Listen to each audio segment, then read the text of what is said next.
32টি দল মিলে দীর্ঘ 6-7 মাস ধরে আলোচনা করে তারা জুলাই সনদ প্রণীত করেছিল এবং সেই জুলাই সনদের জন্যই পরবর্তীতে নির্বাচন হয়েছিল, গণভোট এবং সংসদ নির্বাচন একসাথে হয়েছিল। সেই সংসদ নির্বাচনের পাশে গণভোটে আমরা সবাই হ্যাঁ অথবা নাতে ভোট দিয়েছিলাম। বাংলাদেশের 70% মানুষ হ্যাঁ এর পক্ষে, সংস্কারের পক্ষে ভোট দিয়েছিলেন কিনা আপনারা? হ্যাঁ এর পক্ষে ভোট। আমরা সবাই কিন্তু হ্যাঁ এর পক্ষে, সংস্কারের পক্ষে ভোট দিয়েছিলাম। কিন্তু এই বিএনপি সরকার ক্ষমতায় আসার পরে পাল্টে গিয়ে সেই সংস্কার এবং জুলাই সনদকে অস্বীকৃতি জানিয়েছে, গণভোটকে অস্বীকৃতি জানিয়েছে এবং এখন পর্যন্ত তারা সংস্কার বাস্তবায়ন করে নাই। আমরা বলছি সংস্কার হচ্ছে জনগণের ম্যান্ডেট। আমরা সবাই ভোট দিয়েছি সংস্কারের পক্ষে। কেন আমরা সংস্কার চাই? আমরা সংস্কার চাই যাতে পুলিশ সংস্কার হয়, পুলিশ কোনো দলীয় পুলিশ না হয়, প্রশাসন কোনো দলীয় পুলিশ প্রশাসন না হয়। আপনারা আদালতে গেলে যাতে ন্যায় বিচার পান। যদি জুলাই সনদ বাস্তবায়ন না হয় তাহলে চাঁদাবাজি, দুর্নীতি কোনো কিছুই বন্ধ হবে না, মাদক কারবারি বন্ধ হবে না, কারণ পুলিশ দলীয় পুলিশে পরিণত হবে, এদের কাউকে গ্রেফতার করতে পারবে না। আমরা দ্বিতীয় বিষয় বলেছি যে কর্মসংস্থান বৃদ্ধি করতে হবে। জুলাই অভ্যুত্থানে তরুণরা, ছাত্ররা নেমে এসেছিল চাকরির দাবিতে, কর্মসংস্থানের দাবিতে। আপনাদের প্রত্যেকের ঘরেই কিন্তু তরুণরা রয়েছে, তরুণীরা রয়েছে, তাদের চাকরি দরকার, কর্মসংস্থান দরকার। এই বিএনপি সরকার ক্ষমতায় আসার আগে বলেছিল 1.5 বছরে 18 মাসে তারা 1 কোটি কর্মসংস্থান তৈরি করবে। কয় কোটি? 1 কোটি কর্মসংস্থান। 4 মাস গিয়েছে, কয়টা কর্মসংস্থান তৈরি হয়েছে? একটাও কর্মসংস্থান তৈরি হয় নাই। যেই বাজেট দিয়েছে সেই বাজেটে কোনো কর্মসংস্থানের রূপরেখা পর্যন্ত নাই।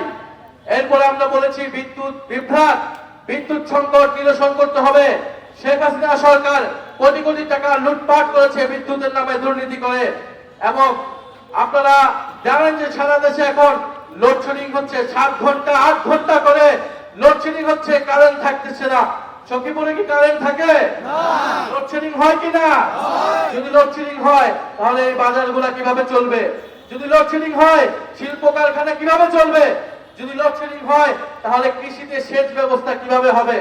যদি লোডশেডিং হয়, যদি বিদ্যুৎ সংকট নিরসন না হয় তাহলে কোনোভাবেই দেশের অর্থনীতি নিরসন করা সম্ভব নয়। ফলে আমরা দাবি জানাচ্ছি দ্রুত সময়ের মধ্যেই বিদ্যুৎ সংকট নিরসন করতে হবে, অবৈধ চুক্তি বাতিল করতে হবে এবং দুর্নীতি লুটপাট বন্ধ করতে হবে। আমরা আরো দাবি জানিয়েছি যে দ্রব্যমূল্যের ঊর্ধ্বগতি নিয়ন্ত্রণ করতে হবে। নিত্য প্রয়োজনীয় চাল, ডাল, তেল, গ্যাস, চিনি এই সব কিছুর দাম কমাতে হবে। সিলিন্ডার গ্যাসের দাম হয়েছে কয়েক গুণ, বিদ্যুতের দাম 17% বৃদ্ধি করেছে এই সরকার আসার পরে। আন্তর্জাতিক যুদ্ধে ইরান আমেরিকা যুদ্ধের দোহাই দিয়েছে, সেই যুদ্ধ কিন্তু এখন শেষের পথে এবং আন্তর্জাতিক বাজারে কিন্তু তেলের দাম কমিয়ে দিয়েছে, কিন্তু বাংলাদেশে এখনো জ্বালানির দাম কমে নাই। কমেছে? জ্বালানি তেলের দাম কমে নাই, বরং সিলিন্ডারের দাম বাড়ানো হয়েছে, বিদ্যুতের দাম 17% বাড়ানো হয়েছে। আমরা এছাড়া আরো বলেছি সীমান্তে আমাদের ভাই বোনদেরকে হত্যা করা হচ্ছে, ভারতীয় নাগরিকদেরকে পুশিং করা হচ্ছে বাংলাদেশে অবৈধ বাংলাদেশি বলে, এবং আমাদের স্বরাষ্ট্রমন্ত্রী, আমাদের যারা সরকারের দায়িত্বে রয়েছে তারা এই সীমান্ত হত্যাকে অস্বীকার করছে। তারা পুশিং বন্ধে কোনো কার্যকর উদ্যোগ গ্রহণ করতে পারছে না। আমরা বলবো রোহিঙ্গাদেরকে এরকম বাংলাদেশে প্রবেশ করিয়ে বাংলাদেশের উপর একটা বোঝা চাপিয়ে দেওয়া হয়েছে। এখন পশ্চিমবঙ্গ থেকে, আসাম থেকে বাংলাদেশে আবারও অবৈধ বাংলাদেশি বলে ভারতীয় নাগরিকদেরকে প্রবেশ দিয়ে বাংলাদেশিদের উপর আরেকটা বোঝা চাপানোর পায়তারা বন্ধ করতে হবে।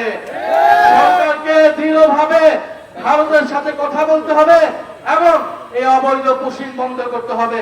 প্রিয় সখীপুরবাসী, আপনারা জানেন গতকাল সাভারে আমাদের যে কর্মসূচি ছিল, শান্তিপূর্ণ কর্মসূচিতে ককটেল ফাটিয়ে, বোমা ফাটিয়ে তারা মনে করেছিল আমাদের পদযাত্রা বন্ধ করবে, আমাদের পদযাত্রায় জনজোয়ার বন্ধ করবে, কিন্তু তারা সখীপুরবাসী প্রমাণ করে দিয়েছে এই সকল ষড়যন্ত্র পরিকল্পনা ব্যর্থ করে দিয়েছে আজকের এই সখীপুর পদযাত্রা, পথসভা। ফলে সখীপুরবাসীকে আমরা কৃতজ্ঞতা জানাই। আমরা আপনাদের প্রতি আহ্বান থাকবো, বাংলাদেশের ছাত্ররা, বাংলাদেশের তরুণরা 2024 সালে জীবন দিয়েছে, রক্ত দিয়েছে কেন? একটা নতুন বাংলাদেশের জন্য, দেশের পরিবর্তনের জন্য যদি দেশের পরিবর্তন না হয়, যদি মাদক কারবারিরা থেকে যায়, যদি এই সকল দোকানপাট থেকে লুটপাট হয়, দুর্নীতি হয়, চাঁদাবাজি হয়, তাহলে এই সকল রক্তত্যাগ আত্মত্যাগের কোনো মূল্য কি থাকবে? কোনো মূল্য থাকবে না। আমরা পরিবর্তনের জন্য জীবন দিয়েছি, রক্ত দিয়েছি। এক দলকে ক্ষমতা থেকে সরিয়ে আরেক দলের লুটপাটের জন্য বাংলাদেশের ছাত্র জনতা রক্ত দেয় নাই। আপনারা ভয় পাবেন না।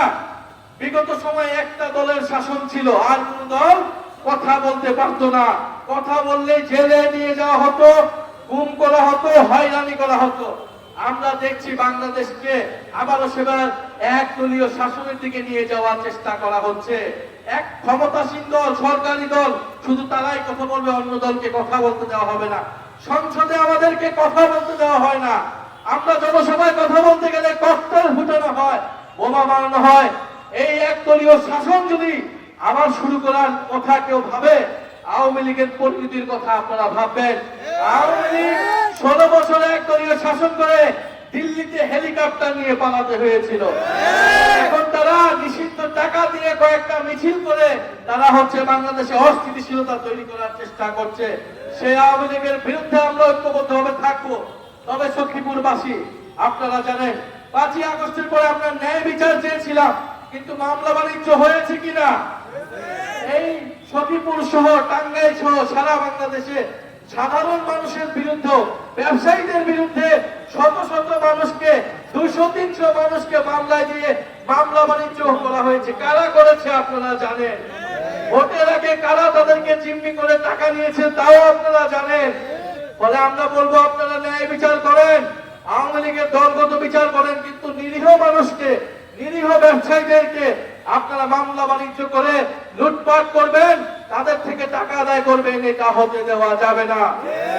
সখীপুরবাসী, আপনাদের প্রতি আহ্বান থাকবে, আমাদের জাতীয় নাগরিক পার্টি এনসিপি সখীপুরে সক্রিয় আছে।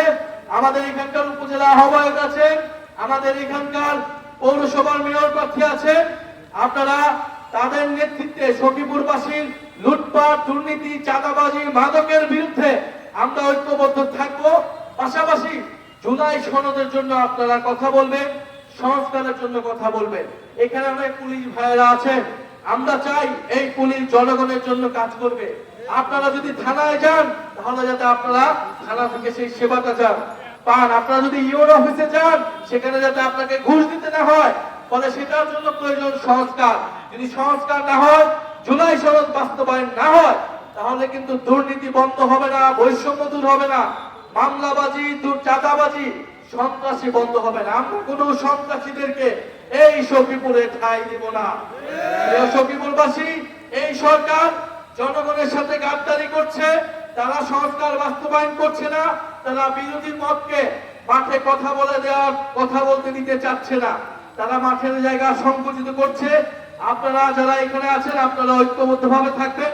যত বাধা বিপত্তি, রোদ বৃষ্টি ঝড় আসুক না কেন, আমাদের ভাইয়েরা জীবন দিয়েছিল, রক্ত দিয়েছিল, ইনশাআল্লাহ আমরা আপনাদের মাঠে থাকবো, আপনাদের পক্ষে। দেশের সার্বভৌমত্ব, দেশের সীমান্ত সুরক্ষায় এবং দেশকে সন্ত্রাস, মাদক, চাঁদাবাজ মুক্ত করতে ইনশাআল্লাহ আমরা ঐক্যবদ্ধ ভাবে লড়াই করে যাবো। সখীপুরবাসী কি প্রস্তুত থাকবে? মাদকের বিরুদ্ধে প্রস্তুত থাকবে? চাঁদাবাজির বিরুদ্ধে প্রস্তুত থাকবে?